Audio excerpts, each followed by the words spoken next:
Minasyaitonirrajim. Assalamualaikum warahmatullahi wabarakatuh. Bismillahirrahmanirrahim. Alhamdulillahi rabbil alamin. Wassalatu wassalamu ala asyrafil anbiya'i wal mursalin wa ala alihi wa ashabihi ajma'in. Subhanaka la ilma lana illa ma 'allamtana innaka antal alimul hakim. Rabbi shrah li sadri wa yassir li amri wahlul 'uqdatam min lisani yafqahu qawli wa ma utitum minal ilmi illa qalila. La haula wa la quwwata illa billahil aliyyil azim. Amma ba'du. Yang dimuliakan Tuan Imam, Tuan Bilal, Tuan Pengerusi serta ahli tuan kuasa masjid, sahabat-sahabat muslimin dan muslimat yang dirahmati dan dikasihi Allah Subhanahu wa taala. Alhamdulillah, kita merafakkan setinggi-tinggi kesyukuran kepada Allah Subhanahu wa taala dapat sama-sama kita hadir pada malam ini. Mudah-mudahan diberkati dan diampunkan sekalian dosa-dosa kita, mati dalam keadaan tidak berdosa dan dimasukkan ke dalam syurga Allah Subhanahu wa taala. Yang paling mustahaknya istiqamah hingga ke akhir hayat, insya-Allah. Tuan-tuan dikasihi Allah, kita dalam tajuk hadis bab yang ke-44. Yang lepas kita telah melihat hadis terakhir dalam bab neraka. Dalam tajuk kita, kitab ini Bahrul Mazi, ada 3 tajuk. Mula-mula dulu sifat syurga selesai, sifat neraka juga selesai. Maka masuklah kita ke dalam tajuk atau bab yang keempat, yang ketiga, bab iman. Abwab atau bab iman. Bab iman ini kita mulakan dengan hadis yang bertajuk babu ma jaa umirtu an uqatilan nas hatta yaqulu la ilaha illallah. Bab yang telah datang ia pada hadis disuruh akan daku, yakni Rasulullah sallallahu alaihi wasallam, bahawa aku perangi orang-orang hingga diucap mereka itu tiada Tuhan melainkan Allah. Tajuk ni nak bagi tahu kita bahawa Rasulullah sallallahu alaihi wasallam disuruh oleh Allah Subhanahu wa taala untuk serang, untuk bunuh. Ini dalam peperangan, bukan dalam hal keadaan biasa. Untuk serang dan bunuh orang-orang musyrikin, sehingga dia mengucapkan kalimah la ilaha illallah. Bila dia ucap saja, wa imma hatinya benar, wa imma hatinya betul atau salah, dia percaya tak percaya Tuhan tu lain cerita. Yang penting diucapkan kalimah la ilaha illallah, maka dilarang untuk bunuh. Tak boleh bunuh. Bukan tugas kita begitu. Ini yang dimaksudkan adalah kafir di sini, kafir yang harbi, yang diperangi ketika itu. Sekarang ini jangan nak bunuh semua pihak-pihak sebelah. Ucap tak ucap la ilaha, tak nak bunuh, jangan. Ini bukan suasana itu. Suasana ini Rasulullah sallallahu alaihi wasallam diperintahkan untuk bunuh dalam peperangan itu. Apabila di tengah perang dia mengucap pula la ilaha illallah, jangan bunuh. Gitu. Janganlah perang, misalnya kata orang musyrikin pakai vest warna lain, orang muslimin pakai putih, perang, dalam peperangan mesti bunuh. Tak. Tapi kalau nak bunuh mereka jahat ni, orang musyrikin nak bunuh, dia ucap kataan asyhadu an la ilaha illallah, la ilaha illallah. Dah, stop. Jangan bunuh dia. Walaupun hatinya membohong, walaupun hatinya nipu. Itu bukan kerja kita. Sebab tak apa, kita baca hadisnya dulu. Bismillahirrahmanirrahim.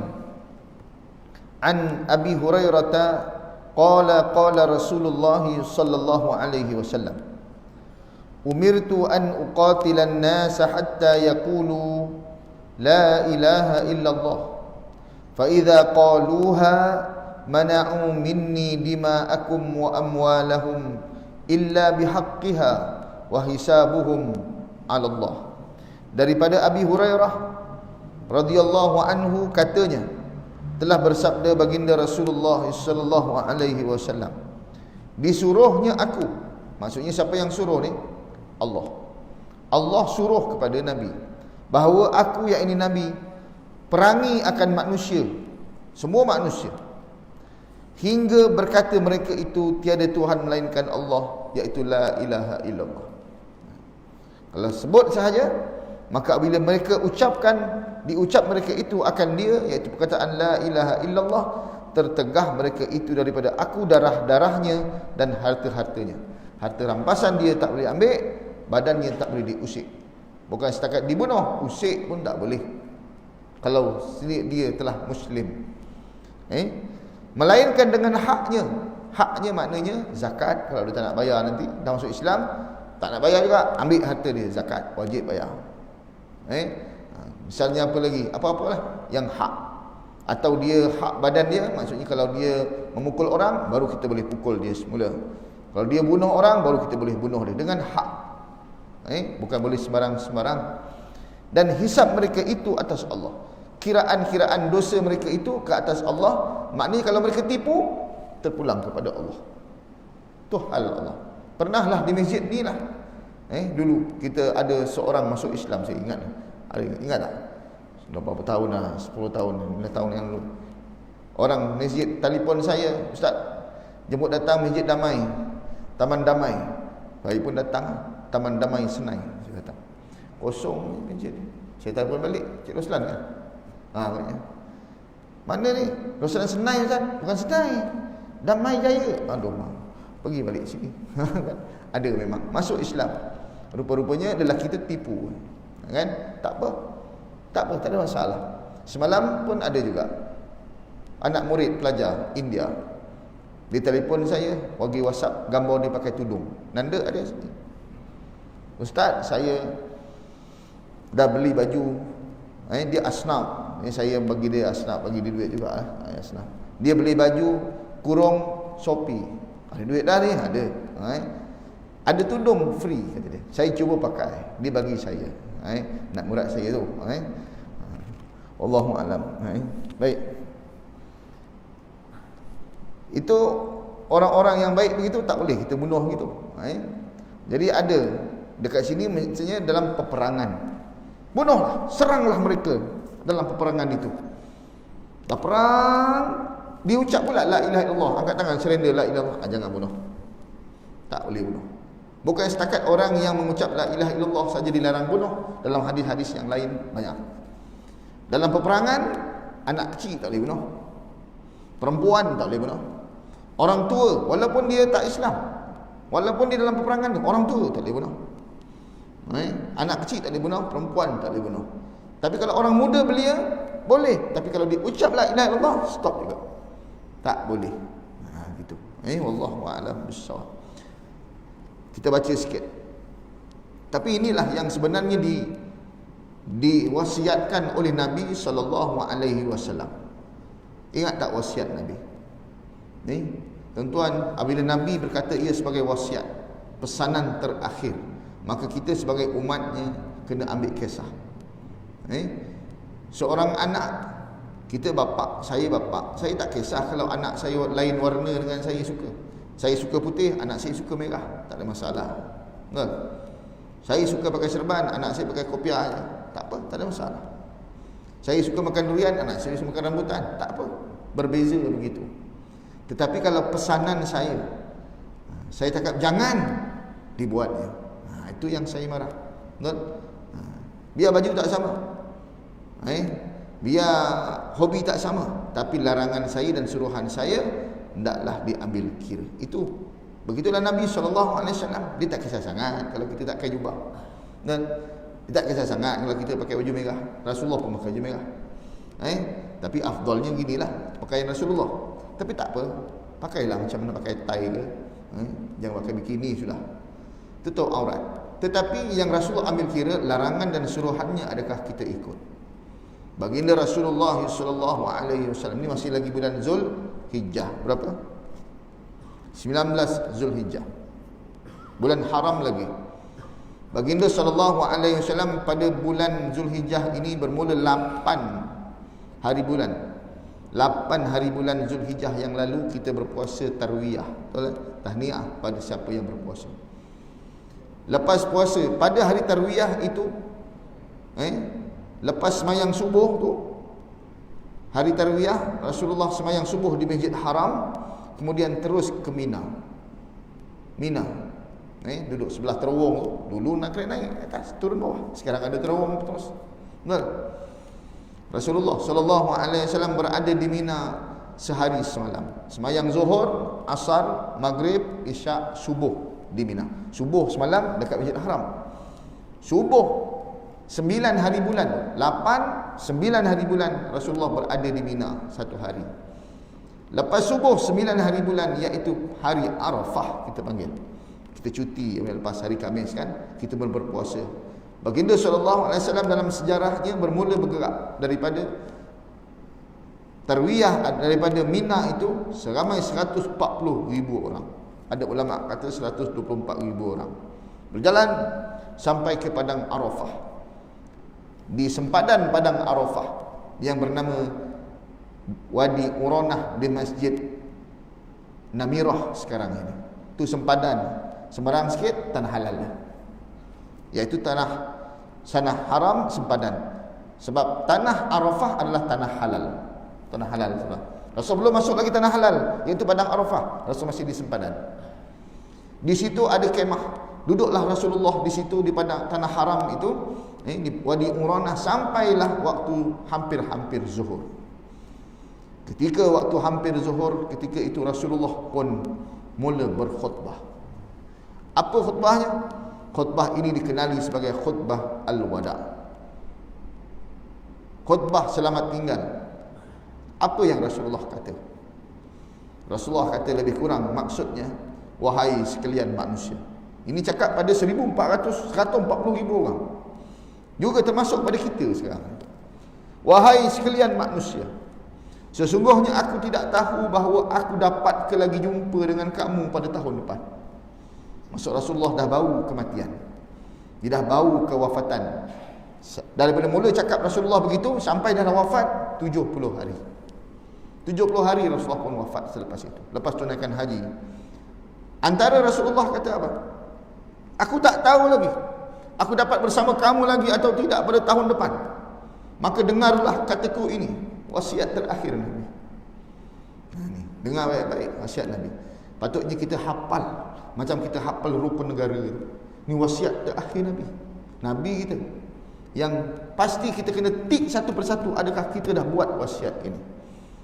Kita lebih sayang ayah kita ke bapa kita ke mak kita ke Rasulullah. Wasiat mak kita satu persatu kita buat. Rasa tak tenang kalau tak buat. Betul? Tetapi adakah kita lebih sayang bapa kita dan ibu kita lebih daripada Rasulullah?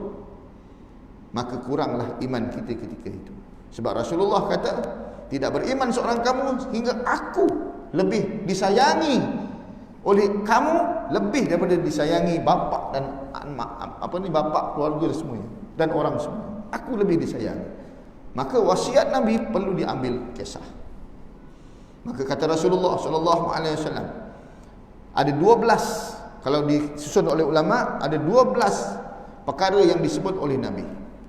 Nabi pun berkata yang pertama, wahai sekalian manusia, sesungguhnya mulai pada hari ini 9 Zulhijjah 10 Hijrah ketika itu haji wada, diharamkan ke atas kamu, di antara kamu, diharamkan ke atas kamu ini, di antara kamu, harta-harta kamu dan darah-darah kamu, seperti mana haramnya tanah ini. Tanah apa?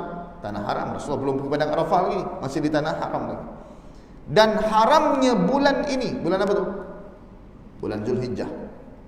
Maknanya haram mengapa-apakan darah dan harta sesama kamu.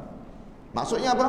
Jangan diusik walaupun seposen harta sahabat-sahabat kamu, saudara-saudara kamu se-Islam ini, dan jangan dijentik walau sekali tubuh badannya. Apatah lagi bunuh, pukul, belasah.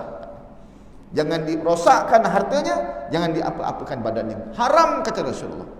Ini ulangan Bukan Rasulullah pesan masa ketika itu baru boleh haram, tak. Dulu-dulu pun dah cakap dah.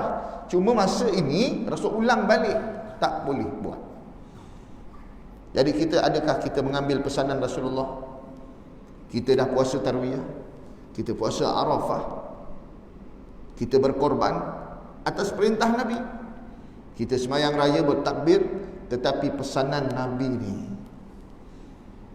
pada hari Zulhijjah itu, pada padang Arafah ni, maknanya harta kita, harta orang jangan diusik, jangan ada kat rumah kita harta orang. Balik ni sekarang tengok masuk rumah, ada tak harta-harta orang yang lain yang belum sepatutnya patut dah pulang dah, tapi kita belum pulang lagi? Ada ke tidak? Cangkul, semua. Ini pesanan Rasulullah hampir wafat. Saya pesan ni bukan saya hampir mati, tak. Maksudnya saya nak kena pesan sampaikan kepada kita semua sempena hari Arafah yang lepas saya tak datang. Patutnya nak sebut tu ni. Ini penghayatan Arafah. Bukan puasa Arafah sahaja yang dihayati, bukan korbannya sahaja, pesanan Nabi di hari Arafah terakhir itu perlu diambil kira. Apa dia? Harta orang jangan diusir. Tombang motor kita kena kereta orang, calik, tunggu sekejap. Itu harta orang. Balik kan tengok dekat luar rumah tu, ada tak selipar-selipar masjid yang kita ambil? Orang punya, orang tinggal, kita sapu sekali. Ada konggok kat rumah, pulang. Sejadah masjid kat rumah, mozet masjid, tak adalah, saya tak ada. Mozet masjid lebihan, kita bawa balik tanpa bayar, tak payah korek, bayar je kat masjid. Kan? Jangan nak dikorek pula. Kan? Sekeping kira berapa ringgit? RM5. Okey, masuk kan, tabung. Best. Kalau korek kan buat hal pula. Kita pula jangan bawa sangka macam sama je masjid imam, rumah imam dengan masjid ni mesti rembat. Imam beli daripada membazir, betul, masuk tabung boleh buat kerja lain. Cuba jangan buruk sangka gitu. Baik, tuan-tuan yang dikasihi dan dirahmati Allah, itu pesanan Nabi. Balik rumah ni tengok betul-betul, tengok balik. Rumah kita ada tak yang belum bayar? Kalau bank tak apa, dengan bank kita boleh mati, kita ada insurans dibayarkan, betul. Hutang rumah, hutang kereta tak apa, tetapi hutang yang tidak bertulis ini bahaya ni. Maka jangan apa-apakan harta orang. Hutang, pinjam tak pulang, apa sajalah, yang penting harta orang rembat.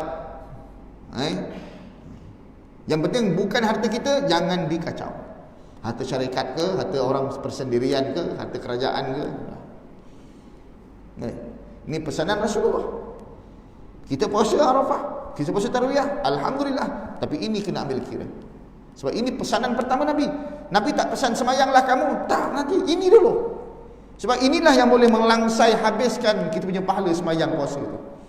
Memang Rasulullah dalam 12 wasiat ini semayang ada, puasa, zakat ada, tetapi yang ini Rasulullah sebut dulu. Jadi harta kamu dan badan-badan manusia, dima'akum, maksudnya cara jentik bakal akan dipersoal nanti di hari kiamat. Bukan jentik manusia, jentik burung pun teng kepala dia akan ditanya oleh Allah nanti. Sebab tu kalau orang muslimin betul tak berani semua nak buat. Ni cikgu-cikgu ni kat sini. Mana bekas cikgu-cikgu? Mana cikgu? Hati-hati. Berapa ramai budak-budak Lampang. Sebab tu takut kita ni. Saya minta maaf. Geram dulu kan. Mudah-mudahan jawapan kita untuk mendidik itu boleh diterima Allah Subhanahu wa taala. Jangan main. Kepala lembu kita korban, bodoh lembu ketuk kepala dia. Ingat. Memanglah bodoh lembu. Ketuk-ketuk kepala orang tu buat apa? Akan ditanya oleh Allah Subhanahu wa taala. Jadi orang muslimin ni tak payah cerita lembu lah, kita cerita bersama Islam. Jangan diusir, jangan dikacau. Anak-anak lari, piat telinga, tangan jaga sikit. Ni. Jangan terlampau cepat untuk memukul, memiat, menjentik. Ni sabar. Saya nasihatkan diri saya sendiri dan pada tuan-tuan. Kalau budak tu redha tak apa. Terima kasihlah Tuan Imam dulu selalu piat aku. Inilah aku jadi baik. Tak apa. Kalau didendam sampai ni, siap Bapak Imam. Nanti kau mati aku mandikan kau piat telinga kau. Macam mana? Allahu a'lam bissawab. Sebab tu kalau anak, rotan. Tahu salah apa? Salah, rotan. Tahu, dia tahu kenapa dia kena rotan. Dibicarakan dulu antara adik-beradik kalau ada anak-anak kecil. Jangan yang tak salah dipukul. Terpukul tak mengapalah. Isteri pun sama. Wallahu alam. Jadi harta orang, badan orang jangan dikacau-kacau mulai hari ini, kata Rasulullah. Haramnya seperti mana? Haramnya adalah seperti haramnya tanah ini. Haram tu maknanya apa? Mulia. Maknanya kenapa tak boleh pukul? Cik Nur Hisham ni saya tak boleh pukul dia. Saya tak boleh ambil harta dia. Kenapa? Dia haram. Bukan dia haram, dia mulia. Haram tu maknanya mulia. Saya tak boleh buat dia. Kenapa? Mulianya macam mana? Seperti mulianya tanah haram. Kita kalau tanah haram takut nak pegang tu. Tanah haram ni, baik. Mulut jangan bacul sangat. Tapi tanah halal. Bagaimana kita muliakan tanah haram sebab dia tanah haram? Sebagaimana kita muliakan bulan haram di bulan haram mulia, begitulah kita muliakan sahabat-sahabat kita, dia juga haram. Boleh katakan sahabat haram, bukan sahabat haram. Maksudnya apa? Maksudnya apa? Tanah al-haram, bulan al-haram, sahabat al-haram. Tak boleh nak dia apa-apa kan dia ni. Berdosa. Wallahu a'lam bissawab. Yang kedua Nabi kata apa? Dalam khutbah itu, jangan kacau tanah, jangan kacau rumah, badan dan jangan harta. Yang kedua, riba adalah dihapuskan. Riba. Rasul tak suruh semayang dulu, ini hapuskan dulu. Settle harta kita, tak ada orang punya, settle kita punya. Sebab tu Rasulullah SAW tak cakap, tak serupa bikin. Rasul kalau cakap serupa bikin. Apa yang dia cakap, itu yang diusahakan. Selama 70 hari selepas itu, sebelum kewafatan Nabi SAW, Rasulullah balik ke Madinah Al-Munawwarah lepas menunaikan fardu haji. Tunai balik lah. Di balik sana, apabila balik hampir kewafatan Nabi 2 minggu, 3 minggu begitu, Rasulullah SAW bangkit.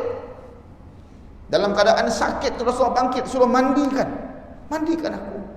Mandilah Rasulullah dengan yang apa disebut dalam hadis, mandilah Rasulullah, duduk di atas mimbar di Masjid Nabawi. Ini dalam beberapa minggu nak meninggal dunia Rasulullah. Apa yang Rasulullah sebut? Apa? Selain sembahyanglah, puasalah, apa semua, Rasulullah sebut apa? Rasulullah sebut, sesiapa yang ada berhutang dengan aku, mari samu, tuntut ke aku. Itu Rasulullah tak nak Rasulullah menyimpan harta orang yang belum dibayar. Sebelum mati Rasulullah sebut, sebelum wafat. Kita bila dah terbujuk, anak yang sebut. Siapa yang ada hutang dengan bapak saya, sila jumpa saya. Sekarang begini. Sekarang lah sebut. Bukan kerana sebut tu nak mati, tak. Tapi memang kita semua akan mati. Settle sendiri. Anak belum tentu. Belum tentu dia akan cakap, percaya anak-anak percaya. Sebab ramai anak-anak kadang-kadang imam menyebut, "Imam, siapa waris boleh cakap sikit pan, benar tak itu?" Ada tak yang tak nak datang? Imam lah. Imam kena cakap sini. Siapa yang ada hutang, betul. Tak semestinya semua kalau anak datang depan, alhamdulillah. Itu pun kalau cakap je. Kalau datang orang minta hutang, saya tak ada, itu nasib awak lah. Habis, tak payah. Jadi Rasulullah cakap, siapa yang masih ada berhutang dengan aku, datang jumpa aku. Itu hutang harta. Maka datang seorang sahabat, kata, "Ya Rasulullah, engkau ada berhutang dengan aku 3 dirham. Tak bayar kat aku." Maka Rasulullah kata, "Wahai sepupuku," siapa nama? Al-Fadl namanya. Bayarkan. Nak tak nak ada 10 sen pun bawa. Rasulullah pun tak ingat. Ada, kena sebut benda ni. Dan Rasulullah kata, datang lagi seorang yang bernama Uqashah. Datang, bukan hutang duit, tetapi hutang badan. Kau ada pukul aku ya Rasulullah. Kau menghayunkan tongkat kena pada badan aku. Kau telah menyakiti aku. Maknanya hutang badan, hutang pukulan dan hutang duit, harta. Itu Rasulullah sebut. Masa padang Arafah, Rasulullah sebut balik. Mana? Ada tak? Maka dia pukul. Datang bawa. Kata Rasul, buka je, pukul lah aku. Balas. Dia pun ambil kayu. Sahabat-sahabat lain marah. Kau ni apa cerita Rasulullah sakit kau nak pukul? Maka dia datang, dia peluk Nabi SAW.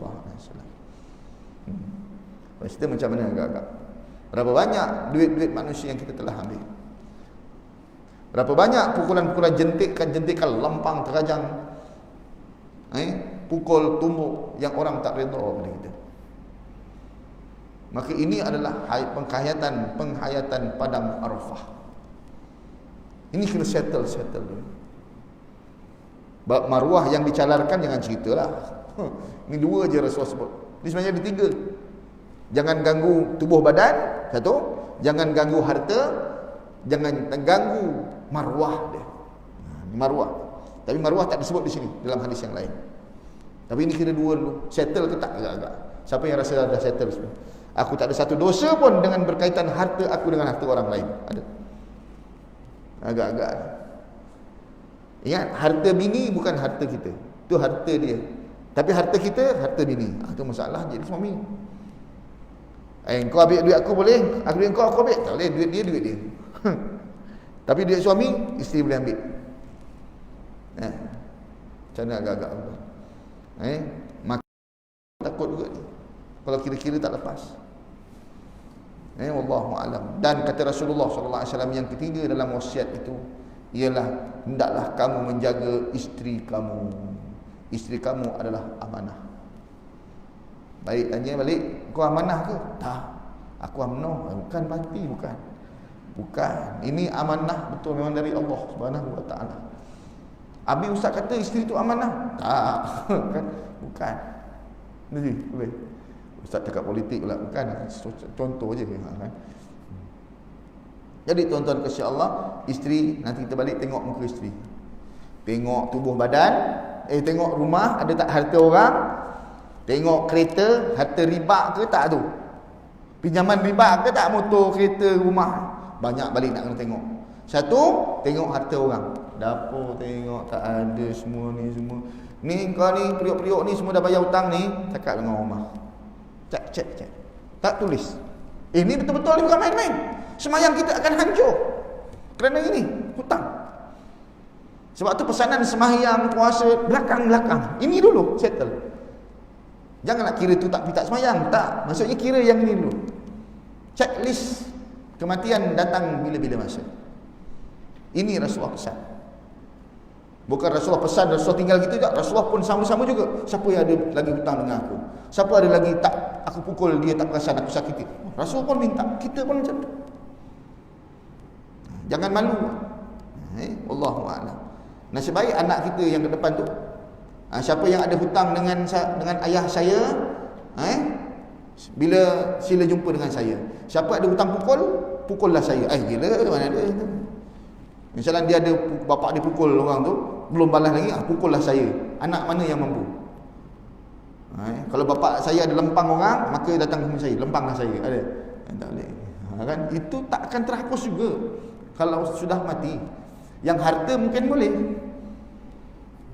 Yang sakitkan hati, sakitkan badan orang ni tak boleh. Tak boleh settle.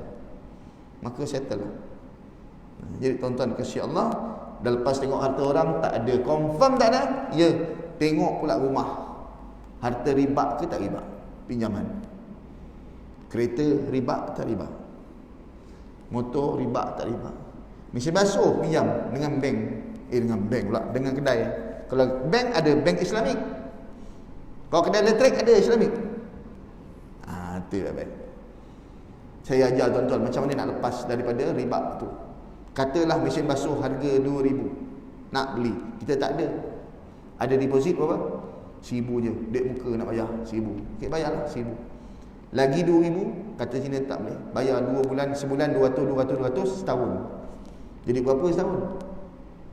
Jadi 2,400. 400 beza dia. Maka harga sebenarnya adalah 2,400. Bayar cash 2,000.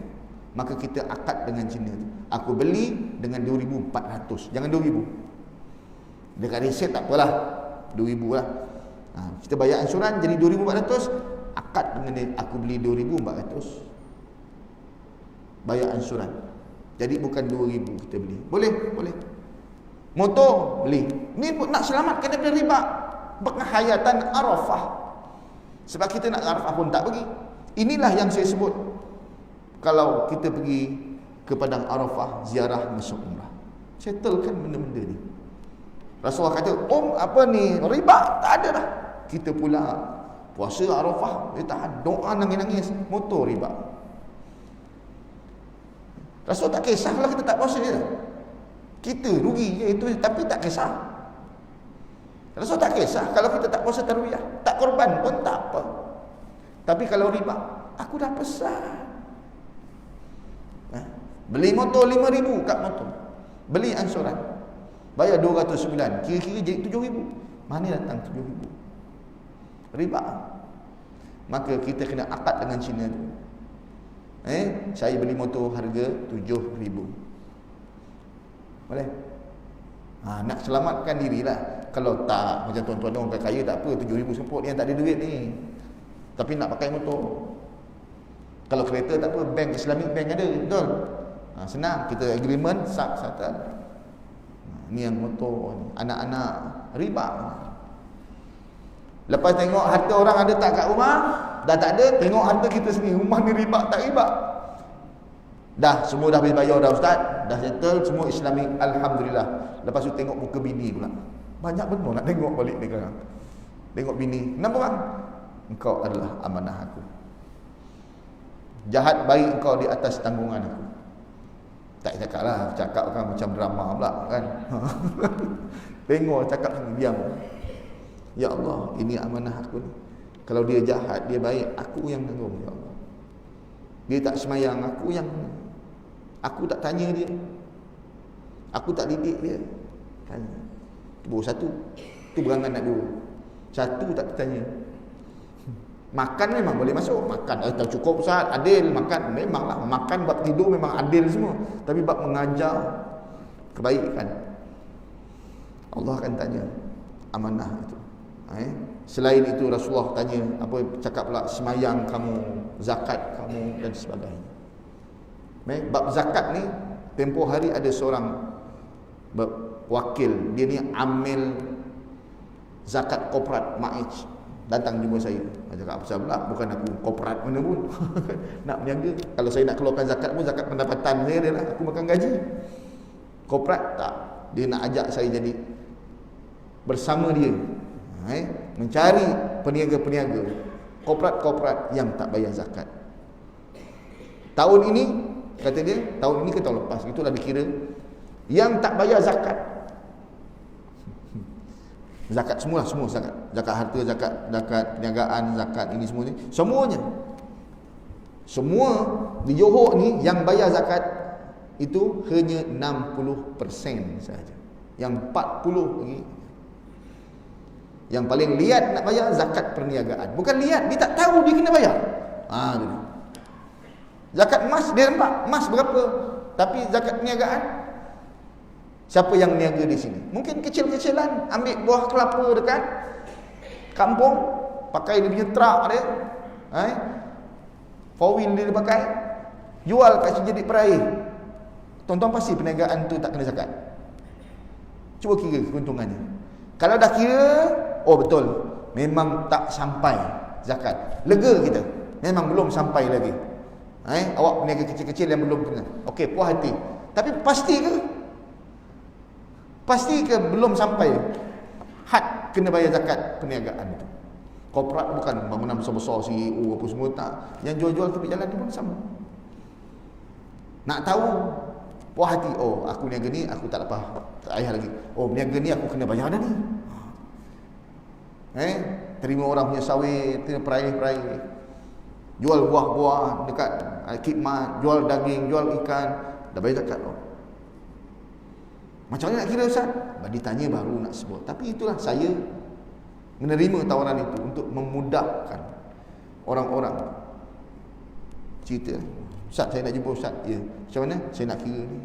Oh awak belum jauh lagi, awak miskin lagi. Awak bukan boleh bayar zakat ni, awak kena terima zakat dah ni. Tu tak apa. Tapi buat hati tahu. Tahulah awak.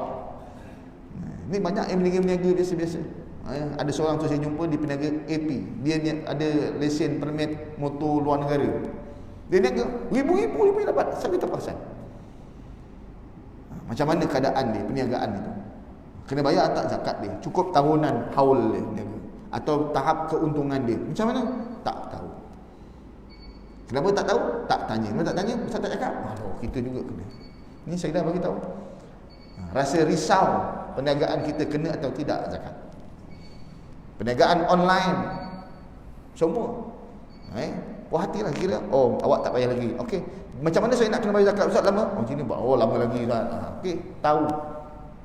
Wallahu a'lam. Kita boleh jumpalah kalau ada masalah tentang perkara tersebut. Wallahu a'lam. Bab zakat ni pesanan Nabi.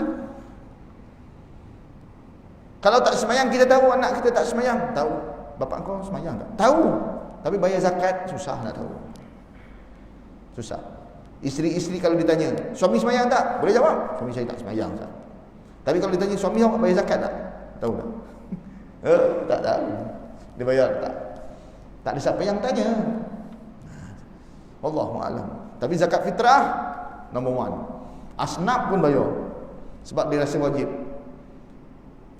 Itu zakat fitrah, zakat harta. Jadi hati-hati, itu pesanan Rasulullah sallallahu alaihi wasallam. Kita sampai syak ni, berhentilah. Akan datang kita sambung hadis Nabi sallallahu alaihi wasallam ini untuk diterangkan insya-Allah. Hayati ada lagi 9 pesanan Nabi sallallahu alaihi wasallam yang patut diwar-warkan setiap hujung tahun di musim Zulhijjah ini. Wallahu a'lam. Aqulu qawli hadza wa astaghfirullahal azim li wa lakum wa lisairil muslimina wal muslimat mu'minina wal mu'minat al ahya'i minhum wal amwat. A'udzubillahi minasyaitonir rajim. Bismillahirrahmanirrahim. Alhamdulillahi rabbil alamin. Wassalatu wassalamu ala asyrafil anbiya wal mursalin wa ala alihi wa sahbihi ajma'in. Allahumma aghnina bil ilmi wa zayyinna bil hilmi wa akrimna bit taqwa wa jammilna bil afiyah wassalamah. Wa sallallahu ala sayyidina Muhammad nabiyil ummi wa ala alihi wa sahbihi wa baraka wa sallam.